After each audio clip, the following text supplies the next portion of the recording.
Mag-wild confessions na tayo. Nax, isang ginang. Ginang ba ito? Binibini. Nasa kabilang linya. Nax, ang pangalan ay Sarah. Di ba ang Sarah sa Ilocano? Sungay. Pero pag sosyal, Sarah. Hello, good morning, Sarah. Good morning, Papa Jack. Ilan taon na si Sarah? 24. Parang may pagkaano islang ka, te. Hindi po Di ba? Parang good morning, Papa Jack. Hindi naman. You are 24. Taga saan si Sarah? Pasay pa. Pasay. At anong ginagawa sa buhay? Reliever ako ng isang, tugo. Tugo? O tubo? Ano ba yan? Parang LBC, gano'n. Gano'n. Reliever. So, hindi regular. Hindi. Oy, paano pag wala, pumasok hindi, parang ngayon na semi-regular na kami gano'n. Good luck, ha? Thank you. I hope you will get your permanent employment. Alright? Thank you. Sana. Naku, mga kaibigan, pasensya na po, ha? Mark D! May kasalanan si Penda. Pinunit yung playlist. Oo. Patay, Penda Flex, sala ka. May bayad to, Penda. 150 pesos. Ayan. Sarah! Dati nakakabahan ako. Ano ba kita? Wala naman. Kung si Mark D ang kausap mo, kabahan ka talaga. Ganon. Oo. Alright, Sarah. Reliever ka, may asawa? Wala pa. May anak? Wala. Okay. Bauge. Ikaw ay napatawag para mag-confess. Ay, yuck. Yum. Bayang kalandi. Sarah! Pa. Saka nga pala sa Pasay, ate? Domestic? Talaga? Sa loob ko ng airport nakatira? Hindi naman. Sa labas Sa labas, okay. Malapit ka sa Resorts World. Malayo Ang kabilang area. Sige, napatawag ka para mag-confess. Etong kwentong isi-share mo sa amin kailan naganap? Last year. Last year. Sana anong taon kaya yan, di ba? 2010. Ayun, di ba? 2010 lang, pinaharapan mo tayong dalawa. Last year. Siyempre. 2010. Ano to? First quarter, second quarter, third quarter, fourth quarter, ano ba? Third quarter. Nax. Bago magpiesta ng patay, may mga kandila na pala. Ay, second quarter. Second quarter, sorry. So, ba nito? Pagkatapos ng Valentine's Day, may pana pa si Cupido. Alright. So, second quarter, ate. Kinakabahan ako. Ginawa mo yung kalokohan, di ka kinabahan. Ngayon, magkakwento ka, nakabahan Ay, ka. kinakabahan din ako noon. Ikaw kaya? Ayoko nga, ikaw na lang. Bakit naman ako? Ano naman kinalaman ko dyan? Alright, ate. So, second quarter ito, di ba? Last 2010. Sino sangkot dito? Ano sa buhay mo? Ex-fiancé na lang siya. Ex-fiancé. During that time, you are engaged. Sa kanya rin Ganon.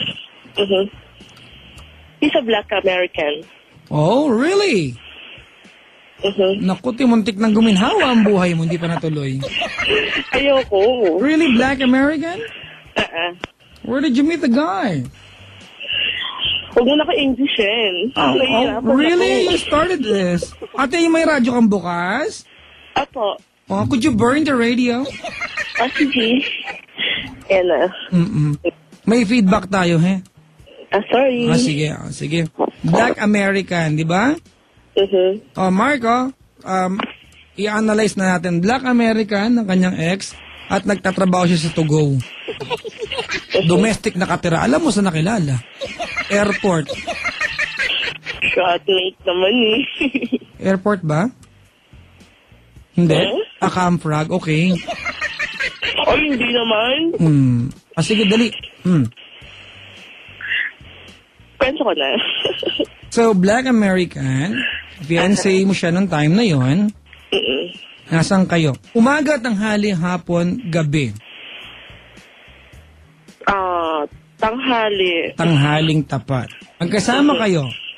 Oo, pagdating niya. Okay, nasaan kayo nun? Copacabana, Sa? sa hotel. Copacabana, tabi ng Heritage? Paglagpas mo, Family KTV, tapos Sinta Hotel. Konting lakad pa, so good na. Aabanti ka ng konti. Sari-sari store. Diba?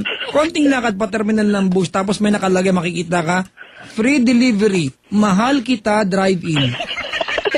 Gugulo nyo? Ewan? Malapit na ako na. Nadadaan namin, nagpupunta kami sa mga kabisyo namin, chuper. Copacabana. Okay. So, tapos, Ayun. nandun kayong dalawa naka-check-in. So, he just arrived from where?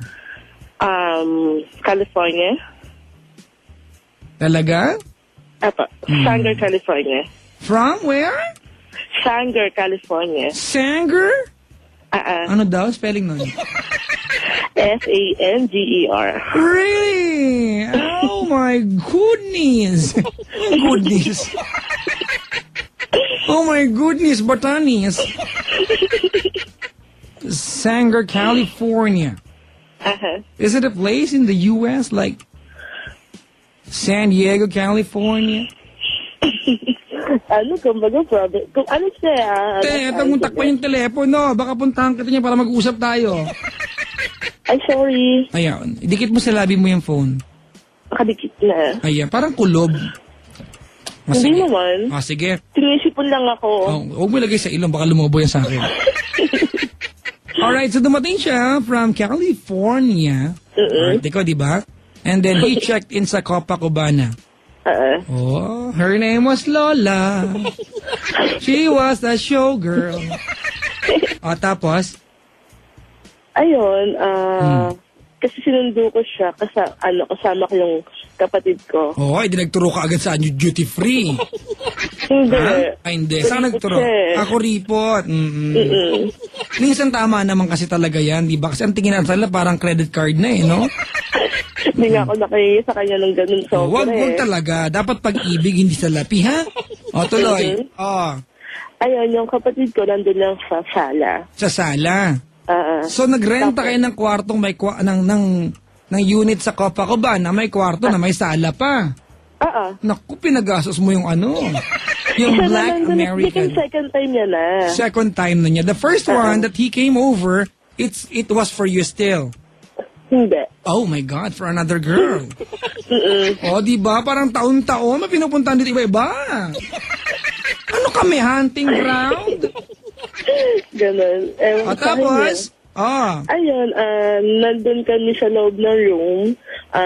Sabi niya, iti-check lang daw siya. So, tinawag niya ako sa loob ng room. Tapos yung sister ko nasa labas. Nandun sa may, sala.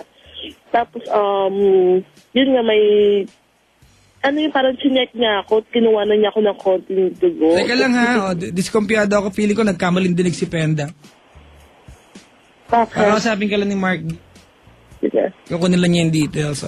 Feeling ko tama yung sinabi mo, si Penda malidinig. Kukunin ka lang ni Mark di sa kabilang line, sandali ha? Sige. Ayan, nag-ano si Penda, nag-lag na naman.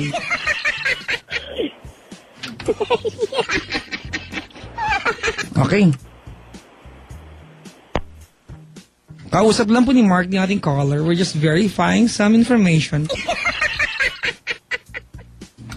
Mga kaibigan, si Sarah po ang ating caller. Kasi mga kaibigan, we're really strict kasi ayaw natin na pag may nagkwento sa atin on air, ginawa yung kwento. We have our ways. Yay! Ay, nako. Sayang. Ngayon lang tayo nagkatuto. Yung pinakanta ko. Papa Jack. First time niya, kaya siya kinakabahan. Masakit sa ano daw? Ewan ko. Sakit sa kwan. Okay na daw, di ba? Nagawa ni Penda ng paraan. Ibig sabihin, tama yung sinabi. Naku, si Penda. Hello, Sarah. Welcome back on air. Okay po. Alright. At, sige, naputol yung kwento. Lagi na lang tayong ganito, Penda. Di ba?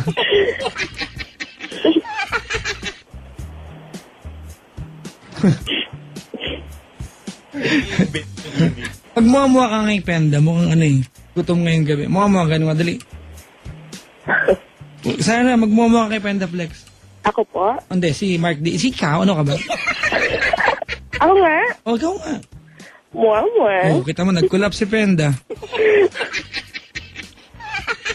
O, sige, tapos? Ayun, nandun kami sa loob ng room. Tapos sinek niya lang ako kung kumbaga sinek niya kung malinis ako or parang may sakit or wala, gano'n. Chinek? Kasi may Ano yan? ano siya sa akin sa dugo eh. Ang munisipyo? Ilang seconds, malalaman mo. Teka lang ha. So, chinek ka niya kung may sakit ka o wala. Okay, teka lang. Stop right there. Thank you very much. I need somebody with a human touch. Hey, you. Always on the run. Ano ba yan? Viva forever.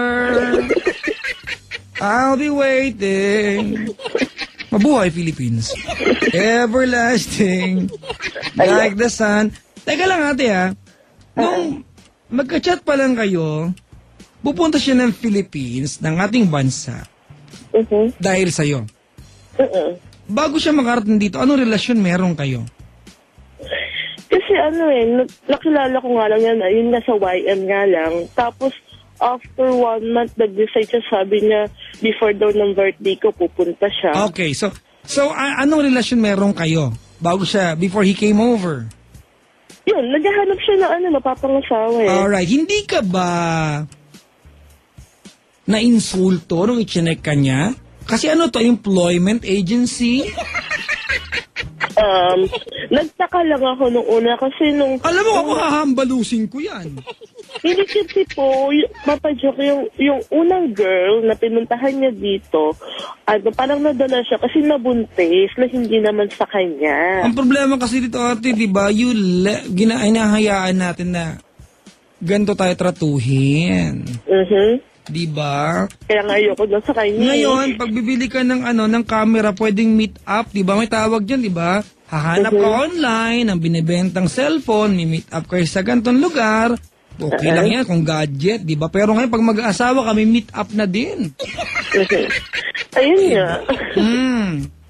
Tapos, so yun. Kasi na seconds malalaman. Kasi nalaman niya na okay naman. Tapos yun, kinis niya na lang ako bigla. Tinusok ka niya. May mga tusok na na-enjoy. Ito, nakakainis. Ano sabi mo sa kanya? Hindi ka malang, I hate you. You don't do this to me. Walang ganon. Hindi kasi kinakabahan ako. Gusto kong umalis na lang. Hindi ka ba na-insulto na hindi ba na parang, what do you think of me? Ganon?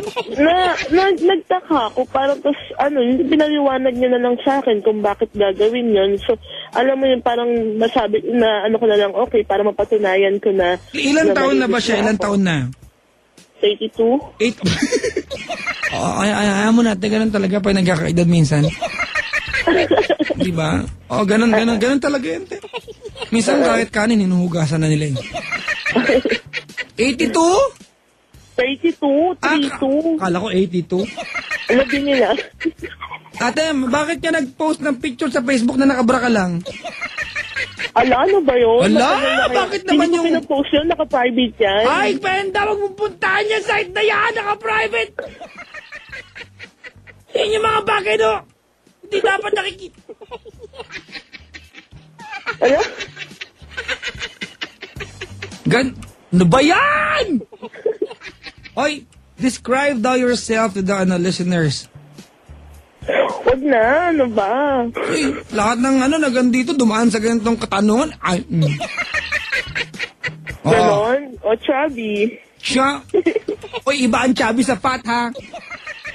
Hindi. O, tumaba lang ako. At chubby ako. Tsaka umamin. Iba, Ano ka ba?